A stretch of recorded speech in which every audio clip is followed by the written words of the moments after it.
तुम्हाला जर मुलगा असेल तर तुमच्यासाठी ही अत्यंत आनंदाची आणि दिलासादायक बातमी आहे. 2026 या नवीन वर्षाच्या निमित्ताने राज्य सरकारने पहिल्यांदाच खास मुलांसाठी एक विशेष योजना सुरू केली आहे. आतापर्यंत बहुतांश योजना मुलींसाठीच असायच्या, मात्र आता मुलांच्या आईवडिलांना थेट आर्थिक मदत मिळणार आहे. स्वतः राज्याचे मुख्यमंत्री देवेंद्र फडणवीस साहेब यांनी हा महत्त्वाचा निर्णय घेतला असून ही योजना महिला व बालविकास विभागामार्फत राबवली जात आहे. या योजनेचे नाव बाल संगोपन योजना असे असून ती संपूर्ण महाराष्ट्र राज्यात लागू करण्यात आली आहे. या बाल संगोपन योजनेअंतर्गत प्रत्येक पात्र मुलासाठी दरमहा 2250 रुपये देण्याचा निर्णय घेण्यात आला आहे. म्हणजेच एका मुलासाठी वर्षाला तब्बल 27,000 रुपये थेट बँक खात्यात जमा होणार आहेत.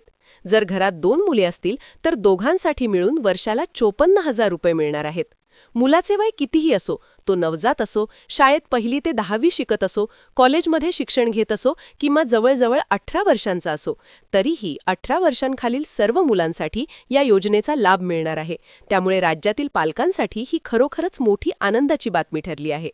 या योजनेअंतर्गत मिळणारी रक्कम आता थेट डीबीटी म्हणजेच डायरेक्ट बेनिफिट ट्रान्सफरद्वारे लाभार्थ्यांच्या बँक खात्यात जमा केली जाणार आहे.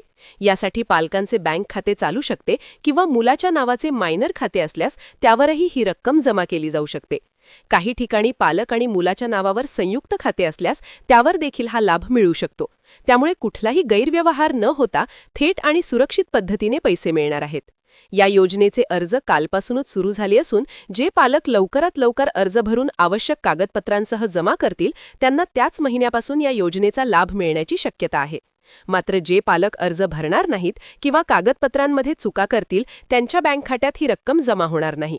त्यामुळे अर्ज भरताना आणि कागदपत्र जोडताना अत्यंत काळजी घेणे गरजेचे आहे, कारण ही संधी एकदा हुकली तर मोठ्या आर्थिक मदतीपासून पालक वंचित राहू शकतात.